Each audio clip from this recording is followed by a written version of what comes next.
Hi there, it's Debbie from celestialastrologyhealing.co.uk, and today I'd like to say happy full moon in Pisces, which is happening tomorrow on the 31st of August at 2:36 in the UK, so that's British summertime or GMT, so adjust for your time zone in the world.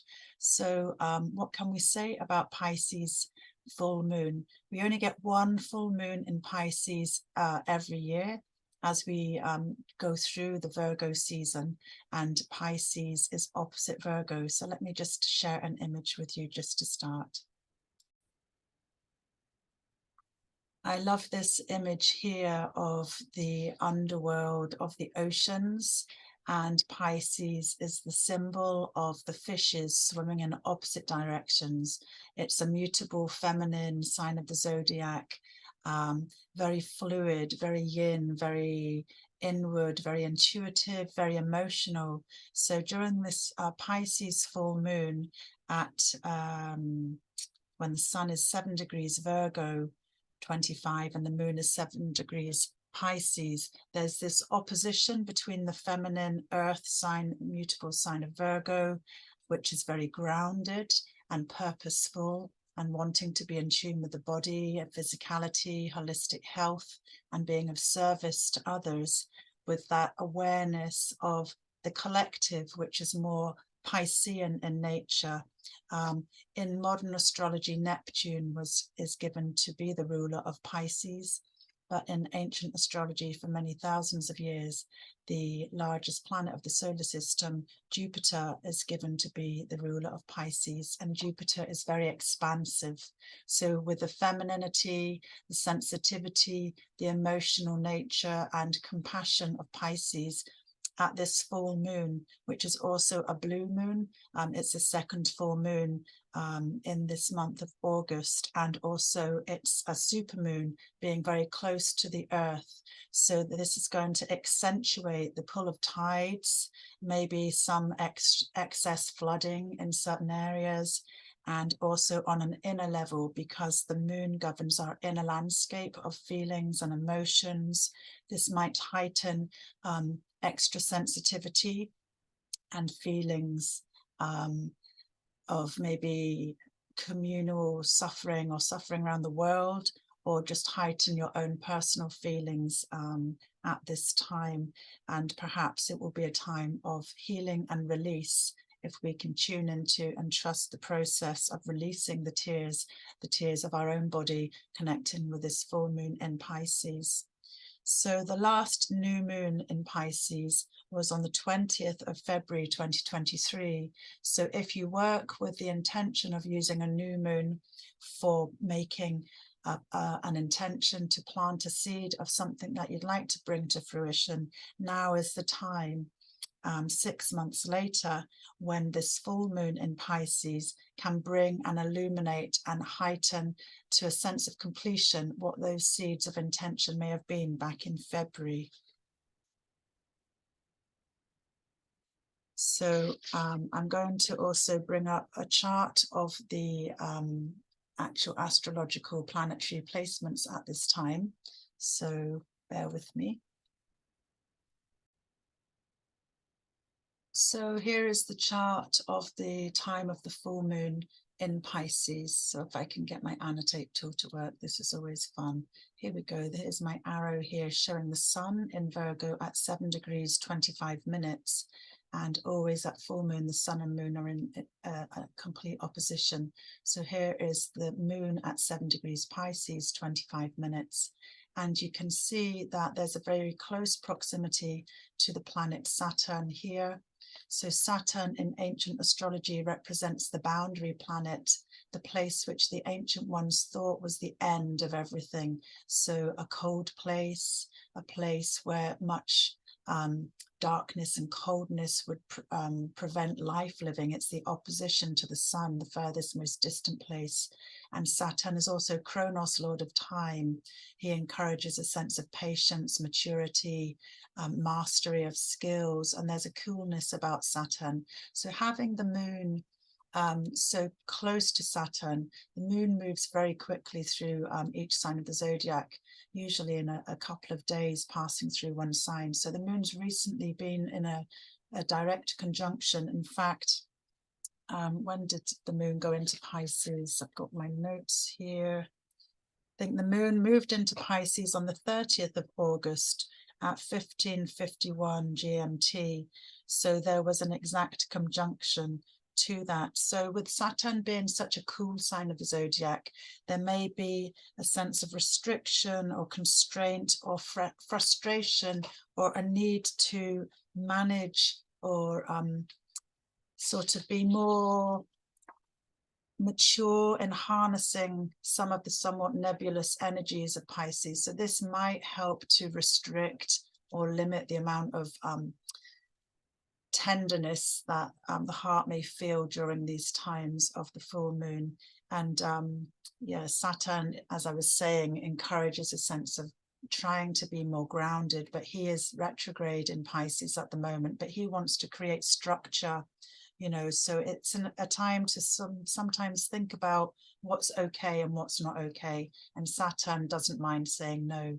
So looking at your own personal life, yeah, this might be an opportunity just to harness some of those emotions, pull them in a bit, think what's okay for you. And this will depend on when the Pisces house is in your natal chart. So if you're interested in my readings and my sharings on YouTube and you haven't already subscribed to my channel, I welcome you to click the subscribe button. Any comments below, I welcome that, just to keep the flow of conversation and learning for astrology. And yeah, thank you very much for doing that if you can. So just going back into the Pisces moon, so Jupiter rules the Pisces moon, and Jupiter is here in Taurus. So Jupiter can see the moon by a sextile, 30-60 degrees. And in fact, after the moon moves away from Saturn, because this is the direction of the planets anti-clockwise, secondary movements through rather than primary motion, it's secondary motion.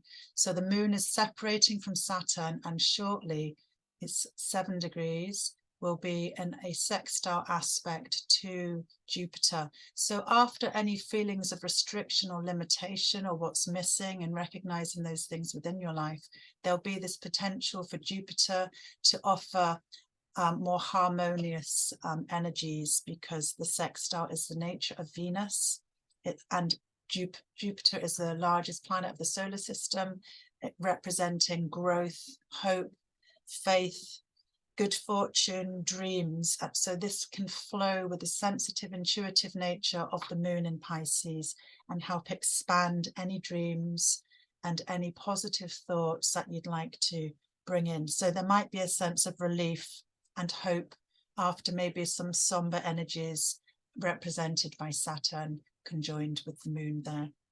So other things that are going on in the heavens at the moment, we have an awful lot of outer planets, the transpersonal planets that move slowly, retrograde, excuse me, at this time. So if we go back and we can think about, I'll just point them out here. Where are we? Starting with the most distant planets, we have Pluto here. And Pluto actually is still making a squaring the lunar nodes. So if you have planets in the cardinal signs of the zodiac, which are Capricorn, where Pluto is at the moment, Cancer, Aries, and Libra, you can see that the lunar node, the south node of the moon, is at 27 degrees, Pluto's at 28 degrees. So there's a 90-degree square here to the house of Libra, wherever that is in your chart. Pluto is about transformational change. It can be regenerative, but there's usually pain and some sort of sense of death and release and endings with Pluto. So there's a very dynamic energy happening wherever the house of Capricorn is in your chart. Pluto is tying up ends here, which is very significant. And you can see also opposite I'm not sure actually. Yeah, the lunar node here, the north node of the moon, is at 27 degrees in Aries. So there's a definite square energy. The square is the nature of Mars, and there is some type of conflict or challenges to overcome when there's a square aspect between planets. So this is ongoing. And if you have any planets, excuse me, within, let's think, about 3 degrees before 28 degrees would be 25 to the end. So 25 degrees of the cardinal signs, Aries, Libra, Cancer and Capricorn. Those will be very significant, momentous, sort of triggering, action orientated energies coming from Pluto. Pluto has dipped his toe into Aquarius recently and is currently retrograde since the 2nd of May. Now back in Capricorn until the 10th of October, when Pluto will station direct at 27 degrees 53 minutes in Capricorn. So this is an intense energy, and so this is one of the where you see the RX, that's the symbol for retrogradation. So Pluto's retrograde.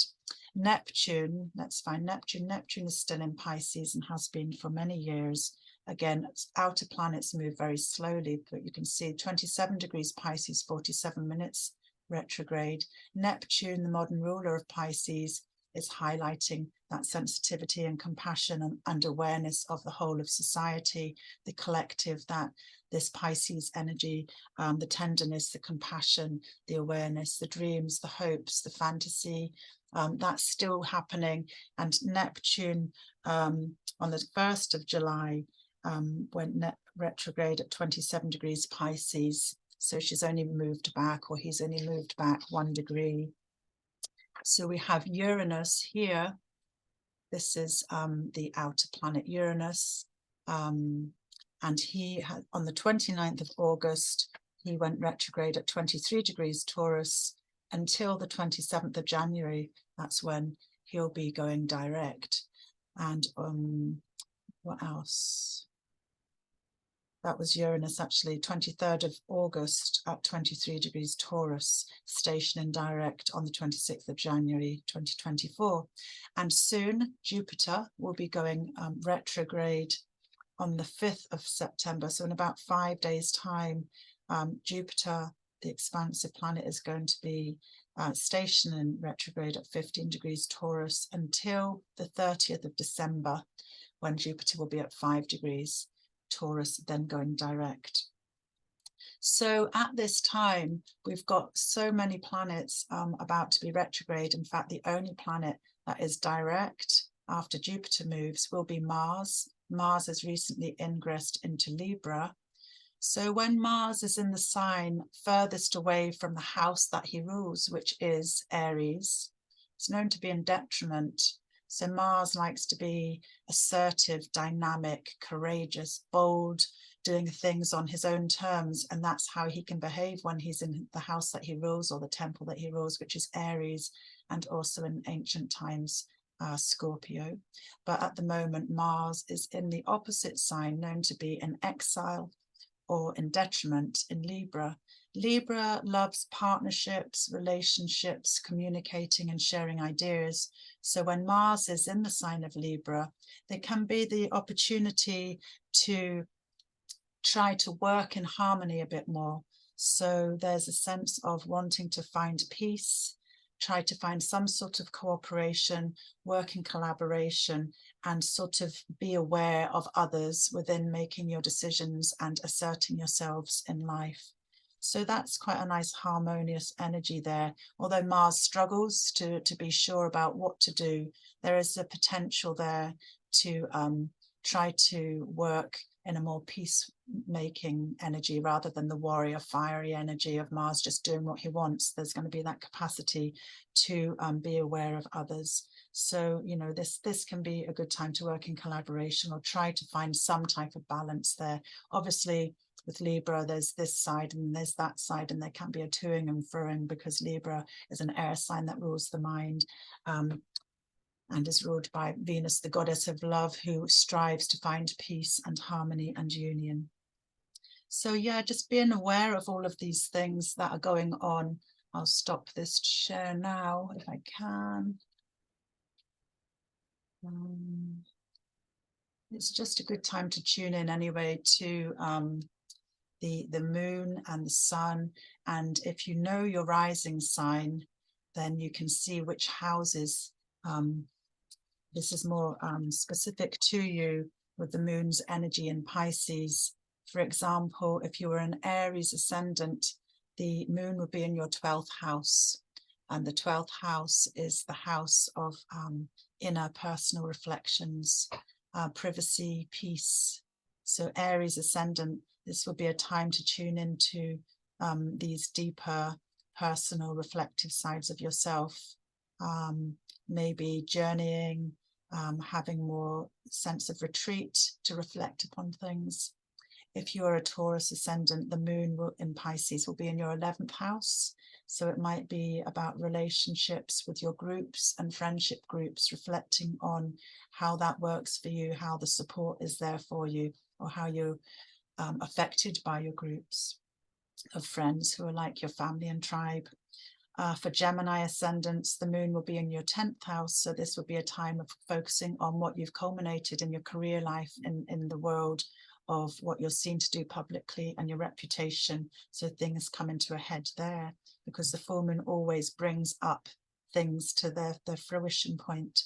If you're a Cancerian ascendant, the moon's in the 9th house, which is about truth finding your journeys through spiritualism or pilgrimage, or further education of just trying to expand your knowledge in a way it's further away from home, so sometimes including foreign shores, other cultures.